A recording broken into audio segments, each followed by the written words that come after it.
as Lady Catelyn finds herself upon the Kingsroad, bound for Winterfell. Beside her rides Sir Rodrik, ever the picture of duty and concern, suggesting she cover her head against the chill. But Catelyn merely smiles, letting the southern rain kiss her face, for it whispers of River Run, of simpler days with her siblings, Edmure and Lysa, and even Littlefinger. Oh, how different these southern rains were from the biting sleet of the north. Sir Rodrik, ever practical, longed for the comforts of a roaring fire and a warm meal. Catelyn, recalling youthful travels with her father, suggested the inn at the Crossroads, a place once run by a stout woman named Masha Heddle. Yet Rodrik, wise in the ways of a dangerous world, warned against such public places. Recognition, he feared, could be their undoing. But when a party of soldiers, bannermen of her own father, passed them by without so much as a glance, Catelyn's resolve hardened. If they could pass unnoticed by them, surely the inn would be safe. Alas, upon their arrival, the inn was not as she remembered. Masha Heddle, aged and weary, offered no smiles, no sweet cakes, only a cursory glance, and the curt announcement of 2 available rooms. After changing into dry clothes, Catelyn's thoughts wrestled with the tangled paths before her. West lay River Run, and her ailing father, a source of guidance she desperately craved. To the east, the Eyrie, where her sister Lysa might hold answers. But the treacherous mountains of the moon stood as an impassable barrier. No, the north called to her, beckoning her home to Winterfell. Once past the neck, she could seek aid from a loyal Stark bannerman, dispatch riders to rob, and place a watchful eye upon the Kingsroad. But even as she planned, doubt gnawed at her. The loyalty of River Run's banners, would they answer the call if war came? Robert's rebellion had painted a stark picture of their fickle allegiances, especially the Freys, those opportunistic souls who arrived at the Trident only after the battle was won, forever earning their lord the moniker, late Lord Frey, from her father. Others, Daris, Rygers, Mutons, had sided with the Mad King himself. No, Catelyn vowed, war must not erupt. Sir Rodrik's voice, calling her my lady with customary politeness, stirred her from her thoughts, reminding her of their need for dinner. A plan sparked in her mind. They would pretend to be father and daughter, a safer guise.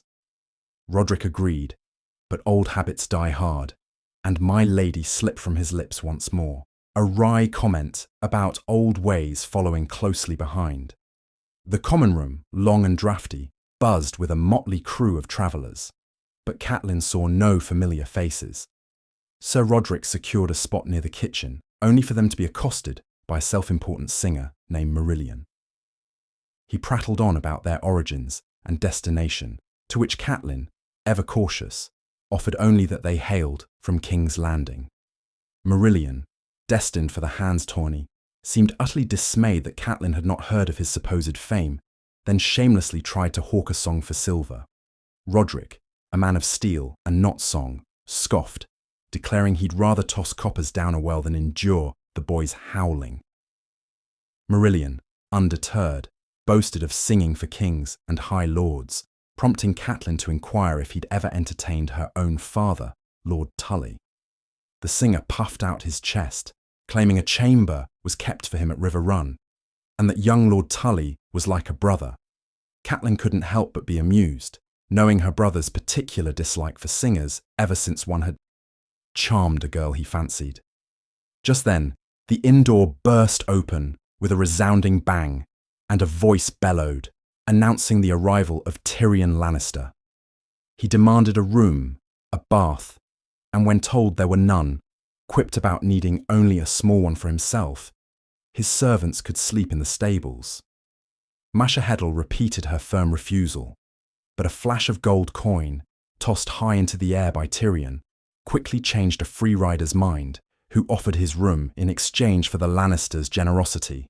Tyrion, ever the imperious dwarf, then declared his hunger for roast fowl and the finest wine, inviting the black brother, Yoren, to join him.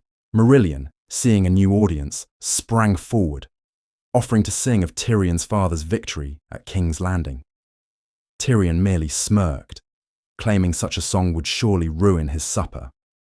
He was about to turn away when his eyes, sharp and intelligent, fell upon Catelyn. A moment of recognition, a flicker of surprise, then, "I was sorry to have missed you at Winterfell." The entire inn went silent. Every eye turned to Catelyn as she rose, the weight of 1,000 gazes upon her. Now was the time. Catelyn, with a strength that belied her serene exterior, addressed the men-at-arms in the room. "Are your lords true to my father, Lord Hoster Tully?" she demanded, her voice ringing with authority. Brackens, Fries, Wents, all were present, and all, with varying degrees of politeness, affirmed their loyalty. Tyrion, utterly bewildered, sniggered at one of the responses, clearly confused by Catelyn's bold move. Then, Catelyn played her hand, laying bare the truth. While a guest in her home, Tyrion Lannister had sent an assassin to murder her son in his bed. In the name of King Robert and the lords they served, she called upon them to seize the imp and return him to Winterfell, to await the king's justice. And as a dozen swords scraped from their scabbards, echoing through the stunned silence of the common room, Catelyn could not decide which was more satisfying, the rasp of cold steel or the utterly flabbergasted look on Tyrion Lannister's face. Let me know your thoughts in the comments below. And if you enjoyed this tale, do me a favour, like this video and subscribe to the channel for more epic fantasy adventures.